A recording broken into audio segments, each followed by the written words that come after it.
Hey, what's going on, guys? Hey, this is Pastor Dakota, and I'm just getting off air with a good buddy of mine named Kyle Morris. We have a podcast called Be a Disciple, Make a Disciple. It can be viewed at www.bedisciplespodcast.com, www.bedisciplespodcast.com. The reason I'm just sharing the podcast with you is because it's another equipping tool that we're doing to reach out to people in our world to speak about the importance of living life as a disciple. Every week, what we do is we either talk as good friends, best friends, about a biblical issue of discipleship directly from the Bible, or we interview people who have had a massive impact in our life. So a few weeks ago, we interviewed a professor of ours, everybody's favorite professor. His name was Tim Reed. And Tim Reed actually coined the phrase, be a disciple, make a disciple. He was everybody's favorite professor, not because he could teach the best, but because he was most intimately involved in everybody's life. He was at every game. He was at every school function. He was our campus chaplain and the one in charge of our Christian studies department. The guy just is full of a wealth of knowledge, and he invests in people. Why am I saying all of this? You know, right now, Ottawa Bible Church, God is opening doors with media and technology to reach a lot of people. But at the end of the day, all of that, all of the platforms are for nothing else than to say, God, thank you for this resource to help us to accomplish and complete the Great Commission. Because the challenge is this: to go, and in your going, to make disciples. To make disciples. The question that looms is this: are we actively living life as a disciple, and then are we making disciples? You know, so often I think we make it way too difficult. I think we make it like we have to know this step-by-step protocol, this intense formula of how to find a disciple, then how to lead them to Christ. And church family, can I just say quite simply, if you want to make a disciple, it starts by asking two basic questions. Would you be willing to get coffee with me? And would you mind sharing your story with me? Can I share my story with you? If you start there, Jesus will naturally just come into the discussion. And then you move on to a possible Bible study. You move on to further discussions about Jesus. You move on to further coffee meetings, if you will. But church family, I want you to know that at the end of the day, the basic thing that you need to make a disciple is just to simply walk with God yourself and to be willing to have coffee with somebody else to share that information with him. There is no perfect way to do this. We just have a perfect person, being the Holy Spirit, who empowers us to do this. Church family, I so badly want a culture of evangelism and a culture of discipleship because my heart is desperate to see the lost saved. My heart is desperate to see the lost found, for the blind to see, for the sick to be healed, for the hearts to be renewed in this generation. What we have to begin doing is asking ourselves, what is going on in my weekly schedule? And how much effort, on a scale of 1 to 10, how much effort am I putting forward into investing in new people? And even if I know somebody who has a relationship with Jesus, but you know that they're newer in the faith or younger in the faith, if you see an opportunity to meet with them, take that opportunity upon yourself. If you meet with them and things don't follow through after that, that's fine. It's just like fishing. Cast your line again and find somebody that you can meet with and pour into, but make a disciple. Because our greatest purpose is to come before the Lord and say, Lord, I did something with the talents that you gave me. How often are we intentionally getting away from our daily routine to where we have to make room for others? One of our elders, Al Seeger, coined that phrase in one of our vision casting meetings. Really, just making a disciple looks like making room for other people. And what he said in that vision casting meeting, I forget which one it was, what he said and the way he said it will never be forgotten in my mind. Making a disciple looks like getting over our schedule and our wants and our needs and seeing the eternal desperation that others have. Maybe you don't talk about Jesus right away. I'm not saying you shouldn't, but I'm saying you're probably not condemned if you don't.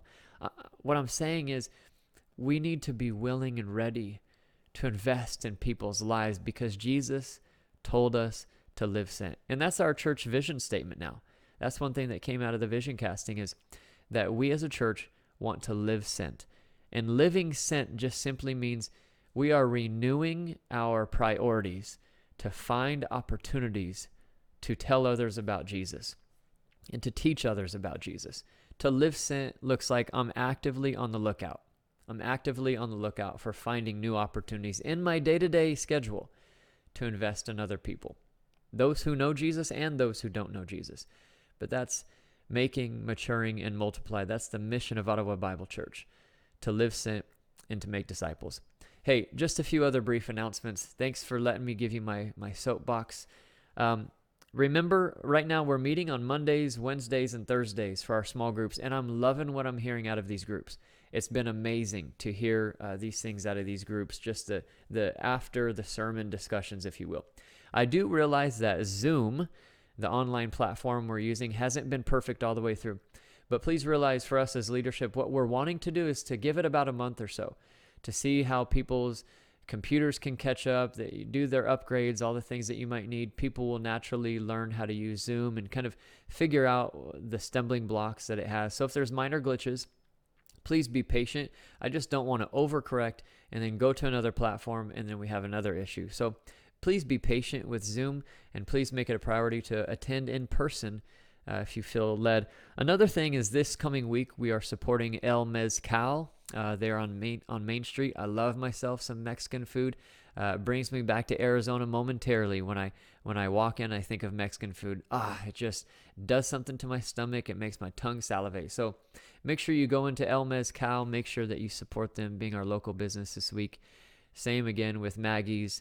Same again with Gun Guys. Same again with the Goat Milk Store for the Ottawa Strong campaign. Also, just wanted to remind you of our membership class. We had one this past Sunday, the 17th. There was 8 people who became members, and we're going to have another membership class this coming Sunday on the 24th after church. So church gets over at 9 o'clock. The membership class is from 9:30 to 10:30. If you missed last week, I pray that you would come and you would join our membership class as we're providing it now this coming Sunday. There will be another one in June, but here's what our membership class is. Nobody signs a document. What we want you to do is we want you to come in and hear with clarity. Here's what we believe. Here's where we're going. Here's how you can get involved. It's like creating a space for newcomers to say, okay, what does success look like at Ottawa Bible Church? So if you haven't been a part of a membership class, please join this coming Sunday. Shoot me an email at obcdakotasmith@gmail.com if you want to follow up. We'd love to have you. Also with our services, right now we continue to work with KOFO, and they are doing an amazing job. Look, the more that we invite others to listen in on the services, and the more that we ourselves just become listeners of KOFO, the more that their platform grows and the more that they can have further advertising. By the way, they're not telling me to say this. I'm just saying KOFO is another local business that we could be supporting. So make sure you listen in, you invite others to the service, you invite them to our drive-in services. Let's make sure that we're supporters of KOFO. One last thing also, this coming June, we will be having multiple services. We don't have all of the details planned out, but we're going to be having 2 services per Sunday, 2 sermons, 2 times of worship, things of that nature. We're also going to seek to do everything we can to continue with the parking lot environment if you feel more safe remaining in your car. And we also are going to provide some platforms in the activity center where we can live record the sermons there. So you can sit in multiple rooms, and there's multiple spaces for you to attend Ottawa Bible Church on a given Sunday in the month of June. We still have yet to figure out all the details, and things are still conditioned based upon what the governor decides. So I'm just letting you know we're taking this approach carefully, step by step. We have where we want to aim. If we don't get there by June, that's okay, but that is what the next step looks like at Ottawa Bible if things even fell apart for the month of June. I hope that they continue to go as they're going, but if not, it's okay. I just want to actively, with health, just communicate to our body in this time. There's a lot going on, and I want to celebrate the victories that we've had. COVID has brought out so many new opportunities for the Holy Spirit to move in and among our town. And we need to celebrate about that. We need to rejoice about that.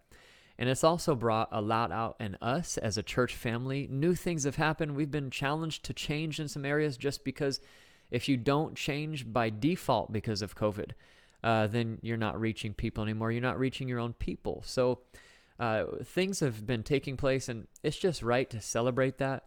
And I also just want to thank you as a body for being so enduring.